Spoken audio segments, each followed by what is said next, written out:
So now let's compile the optimal substructure we just identified in all pairs shortest paths into a dynamic programming algorithm, and this will be the Floyd Warshall algorithm. Let me begin with a quiz and ask you to sort out the base cases.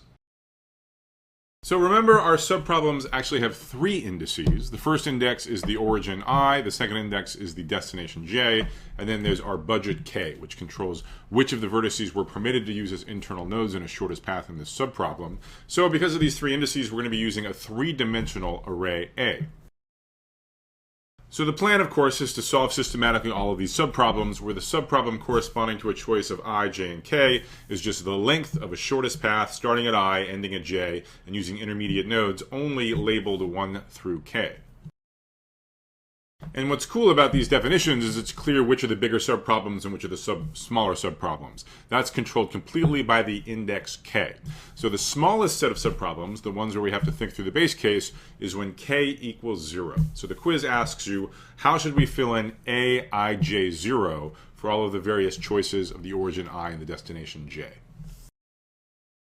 And as usual, if there are no feasible solutions, if no paths from I to j make use only of internal nodes 1 through k, then we define this to be plus infinity.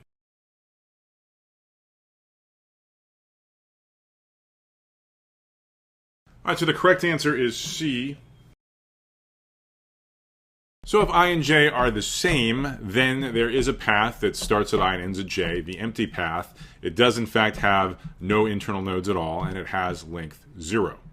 Similarly, if I and j are directly connected and we look only at paths that have no internal nodes whatsoever, well then we're stuck with the cost of whatever the direct edge from I to j is. So we just fill it in with Cij. On the other hand, if I is not equal to j and I and j are not directly connected, then every path from I to j has at least one internal node, so there are no paths from I to j without any internal nodes. In that case, by definition, we assign a value of plus infinity. So having figured out the base cases, it's now a simple matter to write out the full-blown Floyd-Warshall algorithm. In the past, I've been writing down a recurrence as an intermediate step. I think I'm going to skip that step here. We have so much practice with it. I think we can just jump straight to the code. And in the code, we will solve the problem systematically from the smaller values of k to the bigger values of k. And each time we solve a subproblem, we're just going to do brute force search amongst the two possibilities that we identified in the optimal substructure lemma. So we have our three-dimensional array A, and it's three-dimensional because we have three indices for our subproblems. We got to know what the origin is, we got to know what the destination j is, and we got to know how big a prefix k of vertices we have to work with for internal nodes in our paths. The base case is when k equals 0, so we just fill that in a pre-processing step according to the quiz we just solved. And now we have our triple for loop, one for loop for each of the indices. Now, as always, it's important we solve the smallest subproblems first. The subproblem size is controlled by k, so we better put k as the outermost for loop. The order of I and j is irrelevant, but k better go first. So to compute the value of a given subproblem, a, I, j, k, we just take the better, that is the minimum, of the two candidates identified in our optimal substructure lemma.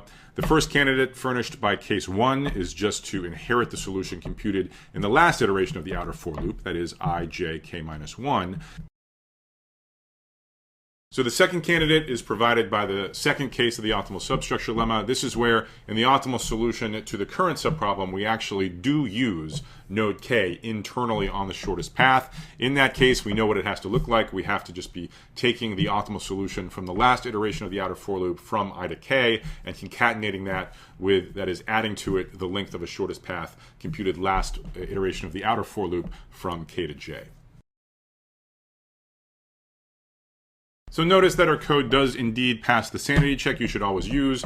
When we evaluate a subproblem, we already have the solutions to all of the relevant subproblems available for constant time lookup. That's because all of them were computed in the last iteration of the outer for loop. There's also not a whole lot to say about the correctness or the running time. Correctness, it's the usual story. The only non-trivial work is in the optimal substructure lemma. That identifies the only possible two candidates for the optimal solution to a subproblem. We're systematically solving all of them, taking the better of the two only possible candidates. As far as the running time, well, how many subproblems are there? Pretty easy to see. Each of our three for loops takes on n different values, so that's n cubed subproblems overall.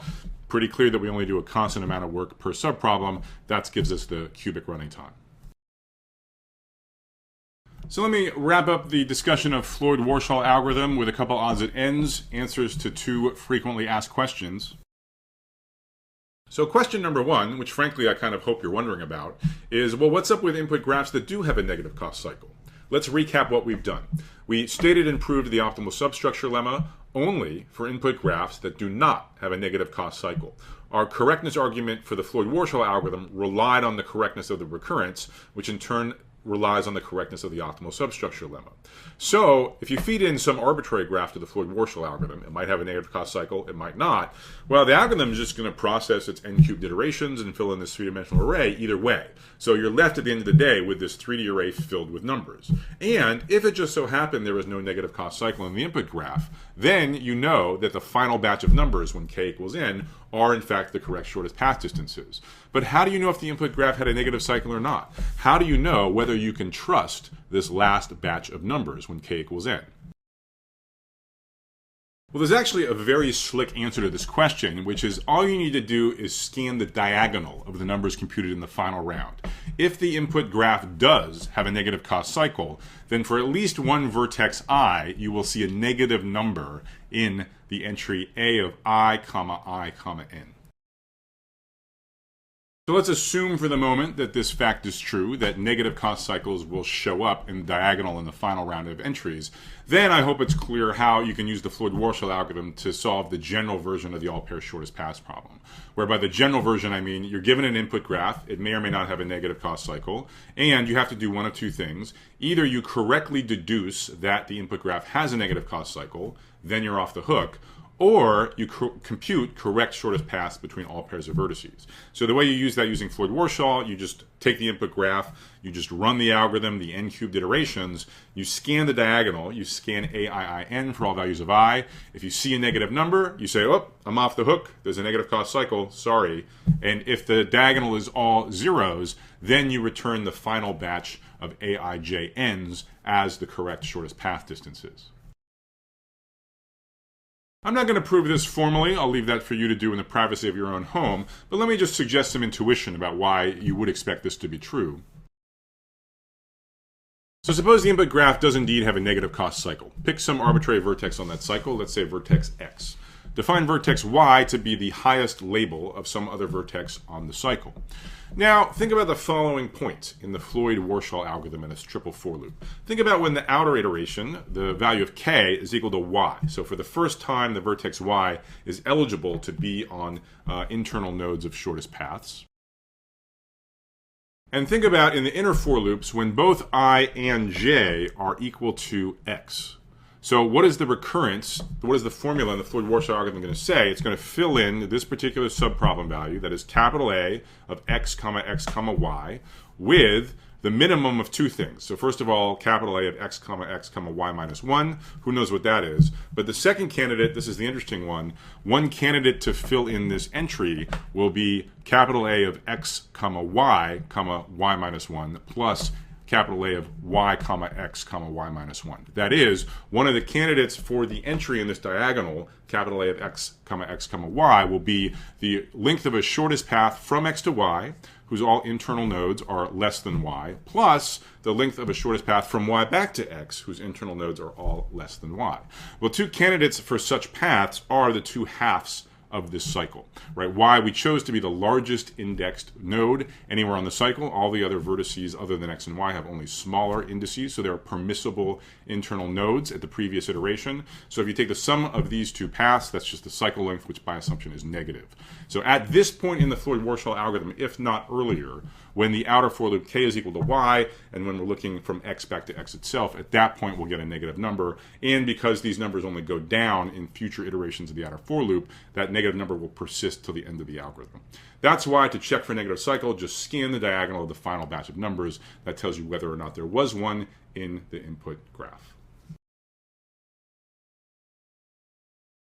So the second frequently asked question concerns reconstruction. Suppose after you run Floyd-Warshall, you actually want to know the actual sequence of edges, that's the shortest path from your favorite origin I and your favorite destination j. So like in the Bellman-Ford reconstruction solution, we're going to have to store a little bit of extra information, a constant amount of information per subproblem. Now in the Bellman-Ford algorithm, we only had one subproblem per choice of destination. The source was fixed. And for each choice of a destination, we remembered the penultimate vertex on a shortest path to that destination. So for Floyd-Warshall, the number of subproblems is indexed by origins and destinations. And so for each choice of an origin and destination, we're again going to remember some other vertex on a shortest path. But the vertex we remember might not be the second to last one. It might not be the last hop. Rather, what we're going to remember is the highest index vertex on a shortest path from I to j.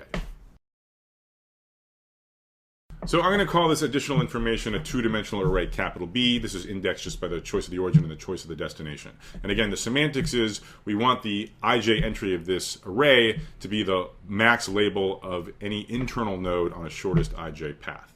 So two things we have to understand. So first of all, how do we compute all of these Bij values on the forward pass of the Floyd-Warshall algorithm without affecting its running time? Secondly, if we successfully compute all of these Bij's on the forward pass, how do we reconstruct shortest paths by going backward through the filled-in table? So this is all analogous to Bellman-Ford. In Bellman-Ford, we showed that on the forward pass, you could maintain the predecessor pointers. It wasn't a big deal. Just when you recompute shortest paths in a given round of subproblems, if you compute some new shortest path value, i.e. you don't just inherit that solution from the previous round, you just figure out which vertex was responsible for it, and you remember that as your predecessor. And then given the predecessor pointers are correctly computed, you just trace back pointers to reconstruct shortest paths. So here, how do you compute them on the forward direction?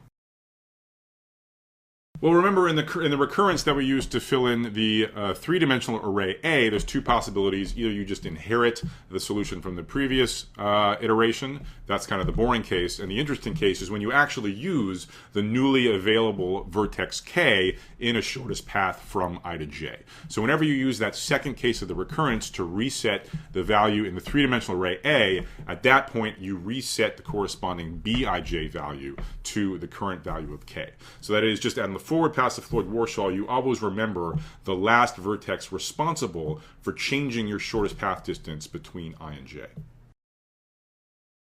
So now let's suppose you've coded up this extension of the forward pass of Floyd-Warshall correctly so that at the end of your triple for loop, you have accurate computations of all of these Bij values. That is, for any origin and destination, you have a little birdie, the two-dimensional array B, that will just tell you in constant time what is the max labeled vertex internal on a shortest ij path.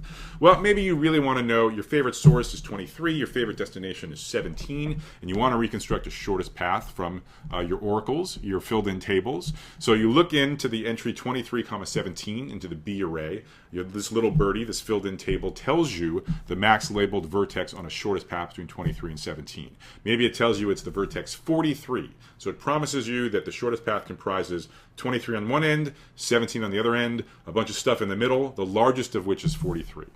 Well, then you're like, okay, cool. Now I know what the shortest path has to be. It's a shortest path from 23 to 43 plus a shortest path from 43 to 17. And you just reconstruct those two shortest paths recursively in exactly the same way. This has got to terminate because at the end of the day, the shortest path is going to have at most n vertices, and you're figuring out one of those vertices every time you do a recursive call.